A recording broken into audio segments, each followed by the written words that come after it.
Israel must institute the Israeli Intellectual Defense Forces. Just like the IDF, the Israel Defense Forces, which is an army that you spend money to defend the country, defend against any threat. What we are talking here is the cultural threat. Israel is amazingly losing the cultural battle because Israel does not spend a single, well, I'm not going to say anything, they spend a bit, I'm not sure how much, but I know there is several efforts to do the cultural battle, but it's not enough. Israel must do a lot more. The cultural battle that Israel is losing is, in essence, all the lies that against Israel are being thrown. We should think, for me, I have been thinking a lot in this and part of the book that I'm writing. Not only these kind of lies in which leftism, the left, is actively participating in creating lies and amplifying and spreading the lies, not only with Israel but in other topics. I'm Spanish, and here in Spain the history of the Spanish Civil War is another of these topics where the left creates so much lies and it distorts the things, with the history of socialism, the Cold War, the anti-socialist war, the US, how they demonize the US, they create imperialist evil. So here, when the objectivist movement was born, Ayn Rand was a Jew. Many people, they don't know this. The creator of one of the most important movements now culturally, and is only going to grow, objectivism, because we are all objectivist. What does it mean? It means that you follow facts, which is the opposite of what the left they do. The left, they follow facts in, they don't walk on the street assuming there is a hole or just ignoring there is a hole and they will fall, they will break their legs. So everyone needs to be rational in the world, but at the same time, the left base many of their ideas in their fantasy, their imagination, their narrative, their manias, this is their religious thinking. They have a set of thinking that they need to follow this thing. So Israel must, one very important thing to understand the cultural battle is that the people on the left, they have this nature of working naturally in solidarity for whoever they see as the victim, as the underdog, those people who they see as unprivileged, they see as lagging behind, and that they see them as someone who needs help. So people on the left, they have this natural impulse to work for them, to help them, to become an intellectual, become an academic, become a professor, and working for that. While the typical profile of rational people, liberals, libertarians, objectivists, is that, which is the opposite of being on the left. The difference is that they focus on their life. They focus on doing their own life, taking care of their family, taking care of their own problems, not other people's problems. So I work as an intellectual. I write ideas, I develop ideas, I write books, and I'm sacrificing myself. I'm 34 years old and I haven't yet made income. It's only because of the support of the people around me that I'm able to still doing this. And it's not going to be always like this. At some point, when I publish the books, I will make money, and with lots of ideas. But this is the thing, most of my friends, they don't work on this. They just work in business. My cousin, he chose being a doctor. Another of my cousins, he works in a research laboratory. They do not choose this kind of work. For me, what I do is I look at how the society is working, what's happening in the society, because I want to help this world to move on, to solve the problems that it has. I'm an idealist in this sense. Even I follow facts, objectivism, but in the sense of sacrifice in my life. But this is the thing, most of the people who they have a rational thinking, rational brain, they are not going to do this for free. They will only do it because they make an income.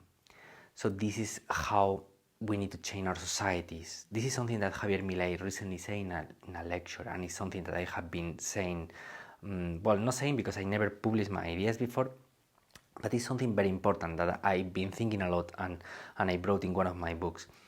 We need to make a marriage between the business world and the libertarian ideas, objectivist movements, because the defense of facts, the defense of reality, the defense of freedom, the defense of capitalism, these are the most important of all social causes. We need to finance it. George Soros financed thousands of these mini leftist groups that they spend all of their money propping up these leftist causes, which they just they work for censoring others, and they use money to pay for lawyers to censor someone. Like in Spain, there is a case, a man called a gay maricón. Maricón is a Spanish word that means it's just this despicable way to say gay. But it's just many gay people, they use the word maricón in a proud manner. They say, I'm a maricón. Like, why should it be shameful or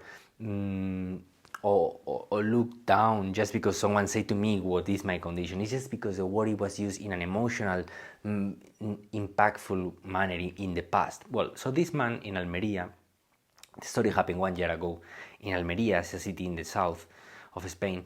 He called maricón. They give him a few months of jail sentence. Can you believe it? Freedom of expression. So they were using, they pay for the lawyers with the money that they get from the government and that they get from other institutions. So this is the thing. The movements are not going to kick off not only in the defense of Israel, but in the defense of many other things that we need to defend, unless there is money on the way, unless there is money to pay for the development of intellectuals, of people who work in the spread of ideas, people who work on the development of ideas as intellectuals, as thinkers. So this is the change in mindset that needs to happen between the Israeli society, and then we will also make it happen here in Spain, in Europe, in America. What people need to awake, they need to realize, is that you need to finance the cultural battle. You need to finance the battle of ideas. Like, when I look into before I knew anything about Israel and about all of these things that happen against Israel, I could feel there was something really strange in the way the left, they always keep insisting on repeating the same accusations. It was weird. Why you have to repeat the same accusation in a hateful manner? Because it's not an accusation, because it's a demonization, as I already explained it in another video. So the difference for us, rational people, is that we look into the facts, we look into the information. One of the essential principles of objectivism, never renounce the look for knowledge. You have an obligation to look for the knowledge. Before you do a judgment, before you judge, before you sentence right, wrong, good, evil, before you do any judgment, you need to get the facts, you need to get the information. This is the position of all of the pro-Palestinians, young people who have no aptitude for looking for knowledge, looking for the facts, looking for the history of the conflict, there is not a single incident in the history of the Israeli-Palestinian conflict where Israel threw the first stone. It was always the Palestinians who threw the first stone. Always they start the fight, always they start the wars, either them or their brother Arabs. So nothing is going to change the way today things are happening. Right now, in the middle of May, Israel now is going into Rafah. Biden was saying, don't go into Rafah, because if you go into Rafah, I'm not going to give you any weapons, because there is so much pressure between the American society against us, then we need to stop selling weapons to Israel. This is the result of losing the cultural battle. It's also the result of losing the cultural battle that Israel has not yet before going strong against Hamas, and not only Hamas, but any radical Palestinians who does not renounce the use of violence. The Palestinians, they are not innocent. You will hear the narrative repeated time and time again. They are trying to brainwash you. They are trying to brainwash you by repeating the same phraseology, the innocent civilian Palestinians, the innocent Palestinians, and they will repeat it and repeat it, because it's the way to brainwash people. But they are not innocent, because they are calling for the kill of Jews. They are never blaming themselves for what they as Palestinians have done. They never take any responsibility. They never fulfill their obligations on international law and human rights, which is this which everyone abrogates, is renounce, declare your renunciation to the use of violence as a means to solve problems. Every time a society has been given freedom, recognition as a state, has been on the precondition that they need to renounce complete violence. There cannot be freedom for the Palestinians unless they fulfill their obligations. Rights and obligations always come together, not separated. All of this happened because Israel lost the cultural war, and it does almost nothing to fight the cultural war. There should be a lot of intellectuals and thinkers out there showing how Palestinians are not innocent, with facts, against their lies, against their brainwashing of repeating the same phraseology of repeating the innocent Palestinians, civilians, the innocent civilian Palestinians, the innocent Palestinians, and they keep repeating so that they brainwash you.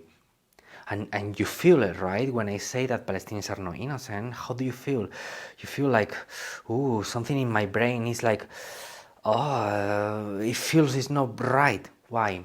Daniel Kahneman, in his book Think Fast, Think Slow, explains when you repeat something enough times, it becomes a truism in your mind, because the mind does not know what is true, what is not true. It does not have a super strong, clear thinking that true is only those statements based on facts.